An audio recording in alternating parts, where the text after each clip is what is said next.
Hi everybody, today we're going to be doing some experimental painting. We're going to be using Natural Forms insects. So today we're going to see what we can do with what we have at home. We're going to look at the artist Abby Diamond. She paints a lot of insects with some watercolors. So we're going to use materials that we have at home just now during lockdown, because a lot of us don't have paint. We're going to see what we can find and recreate some of her work along with some of her own work. So here you can see I have some of my materials set up. I've done my drawings. So there are all a few different types of bugs on my sketchbook. You can see here my resource images on my laptop, some of them Abby Diamond's work. I've directly copied a couple of her bugs, so the dragonfly and the fly over the side. A few more are from resource images of bugs. First thing I want to use here is some beetroot juice. So that's poured straight out of the tin of beetroot or the jar. That's Ribena. I've got my coffee, and the last thing I have is some food colouring. So I have a paste version that I'm going to have to add water to. So also what I'm going to give a go is some eyeshadow. So I don't want you to go raiding people's wardrobes looking for eyeshadow. Make sure you have permission. If you don't have any, that's absolutely fine. It's just something we have around the house. Make sure you don't take any expensive eyeshadow without asking. And first off, I'm going to use the beetroot juice. So I've got my brushes laid out, my drawings done, and we're ready to go. So I'm going to use this dragonfly down here in the bottom, which is one of Abby Diamond's ones, and she's a watercolor artist who her work is quite loose and fluid. So we're going to recreate that. So this is just the juice of what comes in the beetroot jar. So it's got a dark red pigment. I'm going to put a sheet underneath my page here just so that it doesn't bleed through onto the next page of my sketchbook. And I'm just going to start adding some of the beetroot juice onto the page. So looking back at my resource image all the time, having a look at what the artist may have done, where she may have put darker elements of the colour. We're just going to place some around, wash it on, apply it onto the areas that I would like it to stay. If I want it darker somewhere, I'm going to add a little bit more. If I want it lighter, I'm going to add some water. You can see there I'm allowing it to bleed outside of the dragonfly because that's the way Abby Diamond's work is. Her watercolor paint bleeds through her outlines. I've wet a good bit of the page there. Now, once you wet the page, it allows the paint to bleed down through, or the beetroot juice to bleed down through. As you can see there, adding a few dots of colour just allows it to settle and kind of ooze around. So I'm just going to spread it around, put it in areas that I want, keep referring back to my resource image. And in a minute or two I'll speed up this and you'll see that I'm going to add some coffee in here as well to add some darker tones. And it's actually quite nice when they mix together. You get a bit of an orangey hue going on. So the coffee there, I have it in different strengths just to add some detail. I'm going to use a hairdryer in between just to help dry it off, speed it up. You can see when you use the hairdryer, it sort of pushes the paint around and it kind of makes it a little bit spread out, which is a nice effect. So the next one, I'm going to use my food colouring. So you can use any food colouring here. I have a blue one. You can't see it's blue yet until I add some water. So I'm just adding some water to a little dish, and I'm going to add a tiny little bit of the food colouring and give it a test to see how strong it is. So I'm just going to work on the dragonfly at the top here, which is just a drawing from an insect. It's not one of Abby Diamond's ones. And I'm just going to recreate it in her style. So again, with the fluid watercolours. Another characteristic of hers is the black lines, the outlines, which we'll come to those in a little while. So again, I'm just going to put some of the food colouring on, mixed with water to dilute it down. If you add some just plain water onto the page, it just makes it nice and wet. That allows you to add in some colour into the water on the paint on the page, which allows it to move around. So again, with this one I'll speed it up, and I'm adding in some coffee tones again as well, just to give a variation. You see there it kind of mixes and gives a little bit of a green. You can see with the hairdryer pushing around the paint, helping it dry, adding some details. Good way to work with these mediums is to do it in layers. So get a layer down, let it dry, get another layer on top, and you get some darker shades. So you can see there it's all starting to dry, but you really want it to be really good and dry. So I'm going to move on to the bottom one here now, and I think I'll use mostly coffee on this one. So I'm just going to get my coffee ready and just paint in some lines, some darker shades, referring back to my resource images and looking at all the details in the beetle. Just getting all the details in, dabbing off with the cloth if you have to. It can be quite useful, maybe apply too much. I'm going to move on to the other side now. I'm going to start off on here using the eyeshadow. So again, don't go raiding people's wardrobes. Make sure you ask if it's possible. I have quite a bright palette here. Some people might just have browns or blacks. It's all fine. Just experiment, see what you have, see what you get. Have a little scrap piece of paper next to you that you can test out colours. So going to add some water to the little pot, and then I'm going to take some of the eyeshadow on my brush and add it to the water. And we're going to try it this way first. I'm going to take some of the blue here and add it in. I'm going to work on the fly here down at the bottom. This is a direct copy of one of Abby Diamond's work, and she uses blue and green on this one. So we're going to mix in the blue till we get a nice shade that we're happy with.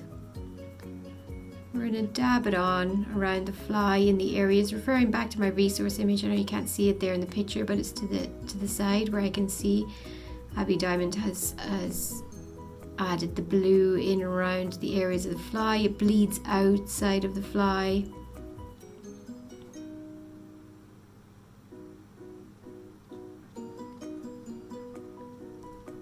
So just dabbing it all on there. Having a look around.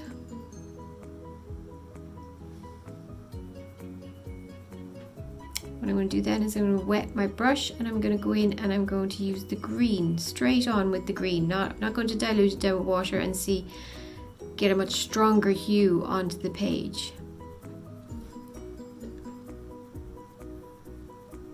So it's easy to push it around, to mix it together.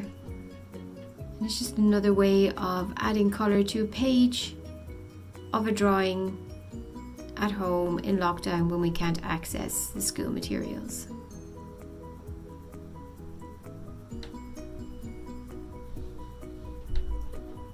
So again, you can dab off any excess water you may have added.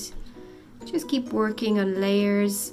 The one thing with the eyeshadow is it does end up quite light and quite a soft tone.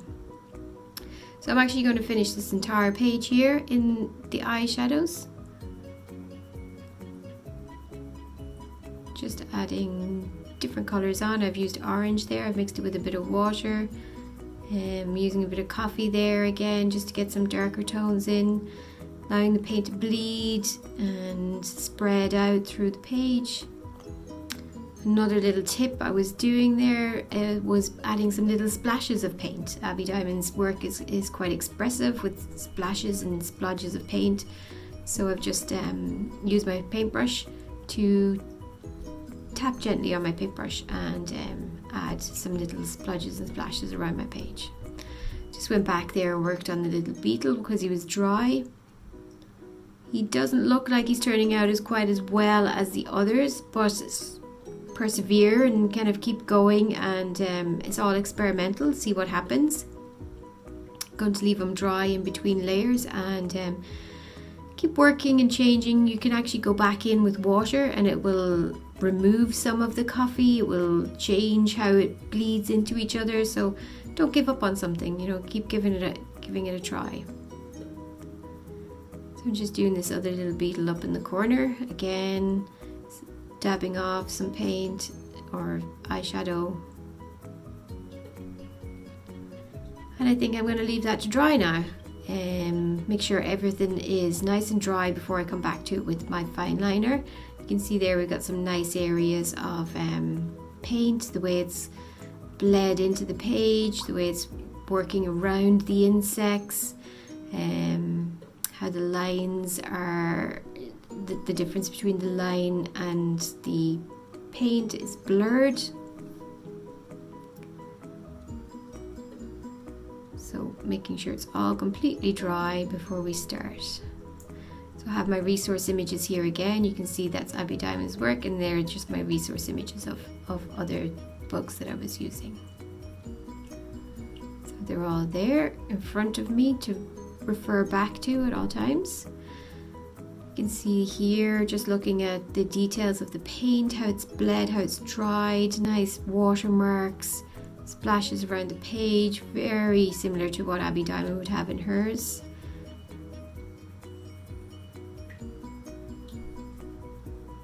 The little beetle in the corner that I persevered with, he's actually come out quite good. He's got some kind of nice shades in him. The fly here with the eyeshadow, it's quite light. It's the tones in it are quite light. The moth is quite nice. The area behind the butterfly there is lovely, the way the water has dried. So I've got a selection of pens here. So I've got a biro. I've got kind of one of those, it's like a gel pen. I've got fine liners, different widths of fine liners there.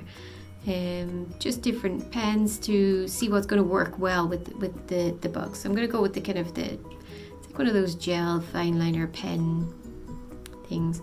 What I'm going to do is refer back to my resource image. So I'm going to have it open here in front of me, and I'm going to start drawing around. My pencil lines are still there, I can still see them. Some of them are a bit blurred, but I'm just going to add detail now. But with Abby Diamond's work, you can see she has a lot of black lines defining the insects.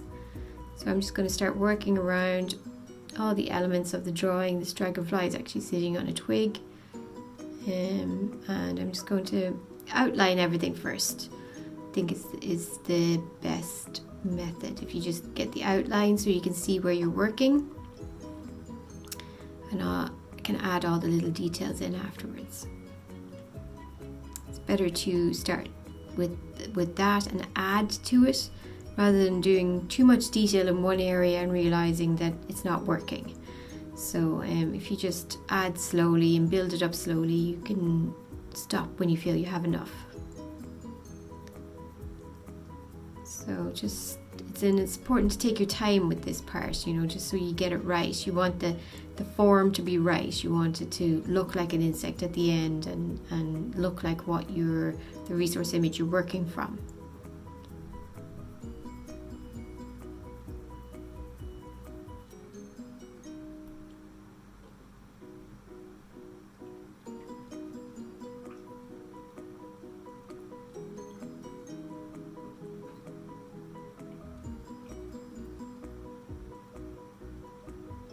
See here now, I'm starting to work on the dragonfly now, just nice and slowly so that you keep the form right. Don't rush through it. Just outlining all the details on this little guy.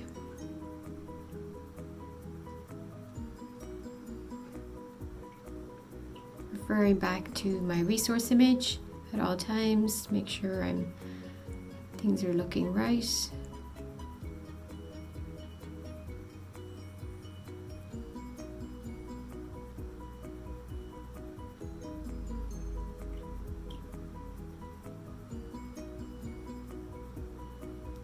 Just taking it slowly and eventually getting around the whole guy, and then we'll start adding little details.